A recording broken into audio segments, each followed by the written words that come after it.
किसानों के मसीहा दीनबंधु सर छोटूराम के जयंती समारोह में हरियाणा के मुख्यमंत्री मनोहर लाल खट्टर ने घोषणाओं की झड़ी लगा दी। आज कुरुक्षेत्र की जाट धर्मशाला में आयोजित कार्यक्रम में मुख्यमंत्री ने गन्ने के रेट में 10 रुपए इजाफा करते हुए 372 रुपए करने की घोषणा की। इतना ही नहीं, उन्होंने पटवारियों के वेतन को 25,000 रुपए से बढ़ाकर 32,102 रुपए करने का भी ऐलान किया। मुख्यमंत्री ने कहा कि पाले की वजह से सरसों की फसल का काफी नुकसान हुआ है। ऐसे में फसल की गिरदावरी करवाई जाएगी और किसानों को मुआवजा दिया जाएगा। मुख्यमंत्री ने जाट धर्मशाला के लिए 51 लाख रुपए देने की भी बड़ी घोषणा की। उन्होंने कहा कि जाट धर्मशाला द्वारा बनाए जाने वाले छात्रावास के लिए जमीन की व्यवस्था कुरुक्षेत्र विकास बोर्ड या हरियाणा शहरी विकास प्राधिकरण के माध्यम से की जाएगी। मुख्यमंत्री मनोहर लाल खट्टर ने इस दौरान गन्ना किसानों के हित में आज गन्ने के मूल्य में 10 रुपए प्रति क्विंटल की वृद्धि की घोषणा की। इस बढ़ोतरी के बाद अब गन्ने का मूल्य 372 रुपए हो गया है, जो इसी पराई सत्र से लागू होंगे।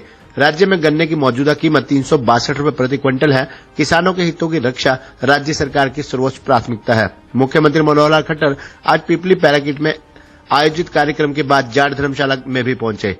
पिपली पैराकिट में पहुंचने पर जहां मुख्यमंत्री मनोहर लाल खट्टर का सांसद नायब सैनी विधायक सुभाष सुधा, पूर्व विधायक डॉक्टर पवन सैनी, भाजपा जिलाध्यक्ष रवि बातान, जिला परिषद के vice chairman DP Chaudhary, Bhajpa के युवा नेता साहिल सुधा सहित किसानों ने गन्ने के भाव में इजाफा करने पर जोरदार स्वागत किया। यहां मुख्यमंत्री मनोहर लाल खट्टर ने व्यक्तिगत रूप से सभी किसानों से अपनी मन की बात को भी साझा किया और किसानों के मन की बात को भी गंभीरता से सुना।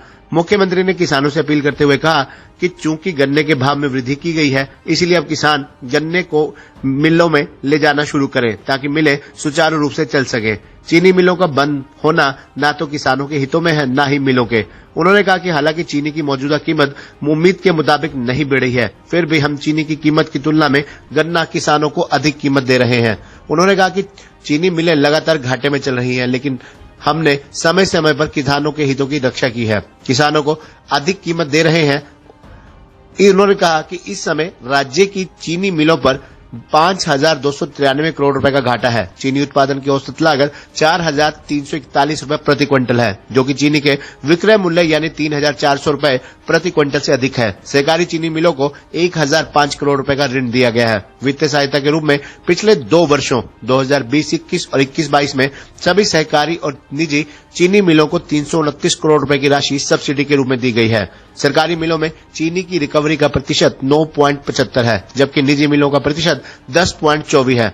उन्होंने कहा कि चीनी की रिकवरी बढ़ाने और मिलों को अतिरिक्त आय के लिए मिलों में एथेनॉल और ऊर्जा संयंत्रों की स्थापना के साथ साथ सहकारी चीनी मिलों की क्षमता बढ़ा रहे हैं। मुख्यमंत्री ने कहा कि गन्ने के मूल्य निर्धारण के लिए कृषि एवं किसान कल्याण मंत्री जेपी दलाल की अध्यक्षता में एक कमेटी गठित की गई थी, जिसने गन्ना किसानों की मांगों पर विचार करने के बाद अपनी रिपोर्ट सौंपी। समिति ने किसानों, सहकारी विभाग, निजी मिलों और विशेषज्ञों के साथ कई बैठकें की हैं और अन्य महत्वपूर्ण सिफारिशों के साथ साथ गन्ने के मूल्य में बढ़ोतरी की सिफारिश की। समिति ने सभी सहकारी चीनी मिलों में विविधता लाने के लिए एथेनॉल संयंत्र स्थापित करने, चीनी मिलों में विद्युत सह उत्पादन, बायो प्रोडक्ट जैसे शीरा, खोई आदि का व्यावसायिक उपयोग करने की सिफारिश की। इसके अलावा समिति ने बेहतर चीनी रिकवरी प्रतिशत के लिए गन्ने की गुणवत्ता में सुधार लाने की सिफारिश की। समिति ने सहकारिता विभाग को चीनी मिलों के संचालन के लिए सुगम आर्थिक व्यवहार अवधारणा के लिए निजी भागीदारी सहित कुछ नवीन व्यवसाय मॉडल की संभावनाएं तलाशने का भी सुझाव दिया। उन्होंने बताया कि समिति की सिफारिशों के अनुसार कृषि विभाग के आकलन के अनुरूप लागत, श्रम शुल्क आदि की लागत में बढ़ोतरी के साथ खेती की लागत में वृद्धि हुई है। समिति ने इन मुद्दों जैसे वित्तीय व्यवहार्यता की बाधाओं, सहकारी चीनी मिलों को भारी वित्तीय नुकसान पर विस्तार से विचार विमर्श किया। समिति का विचार था कि भारी वित्तीय नुकसान के बावजूद गन्ने के राज्य परामर्शित मूल्य यानी SAP को बढ़ाया जा सकता है। उन्होंने कहा कि इस मौसम में सर्दी अधिक पड़ी है, जिसके कारण सरसों की फसल भी काफी प्रभावित हुई है। नुकसान का आकलन करने के लिए 5 फरवरी से नियमित गिरदावरी शुरू की जाएगी और जहां जहां नुकसान हुआ है, किसानों को उचित मुआवजा भी दिया जाएगा। एक प्रश्न के उत्तर में मुख्यमंत्री ने कहा कि हरियाणा में गन्ना किसानों का समय पर भुगतान किया जाता है। वर्ष 2020-21 में 2,628 करोड़ रुपए का भुगतान किया गया और इस वर्ष को कोई सहकारी कोई भी बकाया नहीं है। इसी प्रकार वर्ष 2021-22 में केवल 17.94 करोड़ रुपए नारायणगढ़ चीनी मिल के PDC को छोड़कर 2727.29 करोड़ रुपए का भुगतान किया गया है। उन्होंने कहा कि सहकारी चीनी मिलों को निर्देश दिए गए हैं कि 1 सप्ताह के भीतर किसानों को भुगतान किया जाए। उन्होंने कहा कि किसानों को भी ऑफर दी गई है, यदि वे चीनी मिलों का संचालन करना चाहें तो सरकार इस पर विचार कर सकती है। एक अन्य प्रश्न के उत्तर में मुख्यमंत्री ने यह भी कहा कि विपक्ष और कुछ किसान यूनियन इस विषय पर राजनीति कर रहे हैं, जो कि उचित नहीं है। किसान भी आज समझते हैं कि चीनी मिलें घाटे में चल रही हैं और फिर भी कि सरकार किसानों के हित में निर्णय ले रही है। इसलिए विपक्ष के नेता और कुछ किसान यूनियन इस विषय पर राजनीति न करें, जनता उन्हें जवाब देगी। मुख्यमंत्री ने कहा कि पिछले दिनों पटवारियों ने सरकार के समक्ष अपने वेतन में वृद्धि की मांग रखी थी। इसका सरकार ने अध्ययन किया और माना कि वेतन में वृद्धि की जानी चाहिए। इसीलिए पटवारियों को पे स्केल बढ़ाया गया है और अब उनका वेतन 25,000 से 32,100 रुपए हो गया है। इस बारे में 24 जनवरी को अधिसूचना जारी की जा चुकी है। उन्होंने कहा कि राज्य सरकार ने विकास कार्यों में पारदर्शिता लाने के लिए ई टेंडरिंग की व्यवस्था शुरू की है। हमने छोटे टेंडर यानी 25 लाख रुपए तक के कार्य के लिए समय सीमा 4 दिन 1 करोड़ रुपए तक की 15 दिन निर्धारित की है। सरकार ने गांव में विकास के लिए पंचायती राज संस्थाओं के खाते में 1100 करोड़ रुपए की राशि भेजी है। पंचायतों ने प्रस्ताव पारित करने शुरू कर दिए हैं। इस मौके पर उपायुक्त, पुलिस अधीक्षक, एसडीएम, उप निदेशक कृषि सहित अन्य अधिकारी भी मौजूद थे। पत्रकार छायाकार मित्रों, इसी धर्मशाला में वैसे तो जैसा बताया कि 2017 में भी मेरा आना हुआ था। बाद में एक प्रसंग मुझे याद है कि जिस धर्मशाला के साथ लगातार जुड़ा रहा मैं, उस समय भी ये बात आई थी कि हमारे यहाँ की संस्था का जो संगठन का एक ढांचा है, स्वरूप, उसको ठीक कराया जाए। उस समय एडमिनिस्ट्रेटर होते थे, तो मैंने जानकारी ली कि आखिर समस्या क्या है। वो जैसे आमतौर पर संगठनों में होता है कि किधर खींच रहा है, किधर खींच रहा है, नुकसान उनका हो ना हो, लेकिन संस्था का बहुत होता है। तो हमें भी लगा कि संस्था का समाधान होना चाहिए कि आपस में जो एक कार्यकारिणी बननी है, तो उसमें बहुत टाइम मुझे लगाना पड़ा। और एक दिन तो शायद 5 घंटे बैठा था मैं इस संस्था के लिए। 6 हो गए थे, 6 घंटे लग गए थे। अलग अलग से बात की, एक से की, इकट्ठे की, एडमिनिस्ट्रेटर से की और साथियों से की। टाइम लंबा लगा, 6 महीने कम से कम सुलझाने में लग गए थे। लेकिन मैं आभारी हूं ऐसे सब लोगों का जिन्होंने बाद में इस समस्या को सुलझाने के लिए और कमेटी एक होकर के आज फिर से काम कर रही है।